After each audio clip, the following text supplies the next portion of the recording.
Have you heard this week that President Obama, yes, the President Barack Obama, announced that he would restore the name of the nation's tallest mountain from Mount McKinley back to Mount Denali in respect to the Native Americans who originally named the peak. William McKinley, who the mountain was named after, who never actually went to Alaska, was America's 25th president. Ooh, shade to your own. For a lot of people, changing the mountain from a native name to McKinley was seen as an act of cultural imperialism. Now, you may have also heard in order to do this, President Obama used the help of Bear Grylls, whom he actually took selfies with. I think Obama is just going through a midlife crisis, so he had to climb mountains and name things. He titled this photo, "Glad this was the only bear I met in the park." That's not even a dad joke at this point. That's an Obama joke.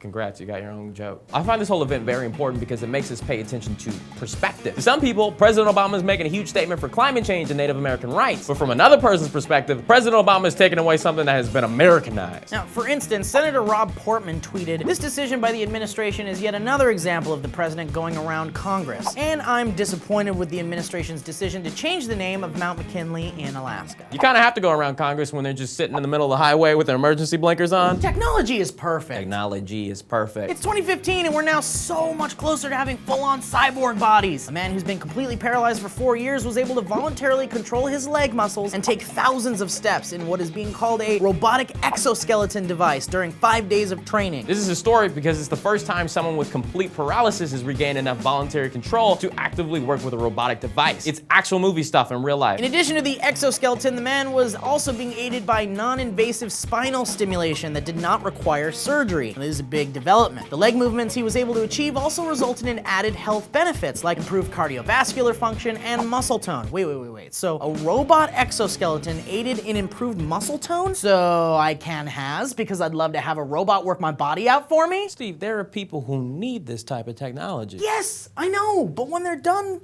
with it, maybe I can borrow it. I want to look good for the streamies. We're gonna have a talk after this. Mark Pollock, the man who has been training with a battery-powered wearable suit, said, "In the last few weeks of the trial, my heart rate reached 138 beats per minute. This is an aerobic training zone, a rate that I haven't even come close to since being paralyzed while walking in the robot alone, without these interventions. This was a very exciting, emotional moment for me, having spent my whole adult life before breaking my back as an athlete." Pollock then went on to say, "Stepping with the stimulation and having my heart rate increase along with the awareness of my legs under me was addictive. I wanted more." V. Reggie Edgerton, senior author of the research involved here and distinguished UCLA professor, said, "This is the technology. It will be difficult to get people with complete paralysis to walk completely independently, but even if they don't accomplish that, the fact that they can assist themselves in walking will greatly improve their overall health and quality of life." And with this device, it wasn't just the robotic suit doing all the work. It relies on the subject, and if they become passive, the nervous system will shut down. Edgerton went on to say, "What we are seeing right now in the field of spinal cord research is a surge of momentum with new directions and approaches to remind the spine of its potential even years after an injury." Now, the future is now, people. Go on, get out there with your extreme sports and shit.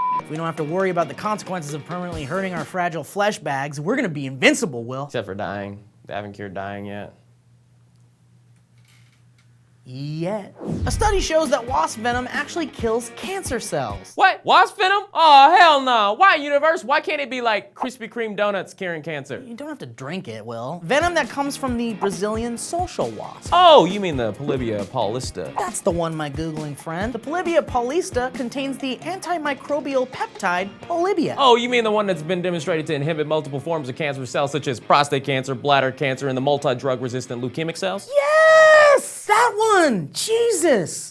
A new study published in the Biophysical Journal has revealed that MP1 is able to kill cancer cells while leaving normal cells unscathed. It does this by going after lipids on the surface of cancer cells and constructing holes that allow consequential cell molecules to leak out. Co-senior author Paul Beals of the University of Leeds in the UK stated, "Cancer therapies that attack the lipid composition of the cell membrane would be an entirely new class of anti-cancer drugs. This could be useful in developing new combination therapies." Well, get on it, dude. Too often do I hear about, wow, this can cure everything. And y'all motherfuckers don't do that shit. Okay, Cure me, motherfucker, cure me. Will, okay, does anybody have an EpiPen? Will, Samuel L. Jackson disease is acting up. Pulp Fiction was the greatest movie there is. Okay, I'm Steve Zaragoza.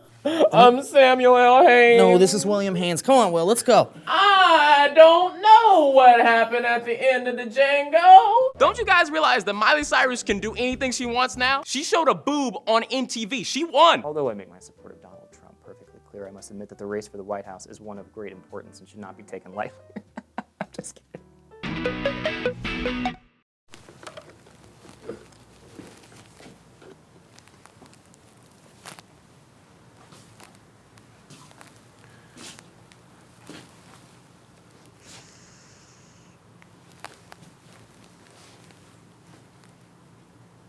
This is disgusting.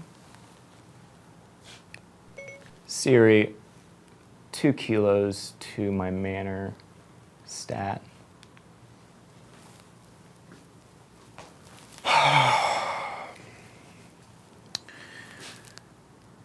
Watch the study.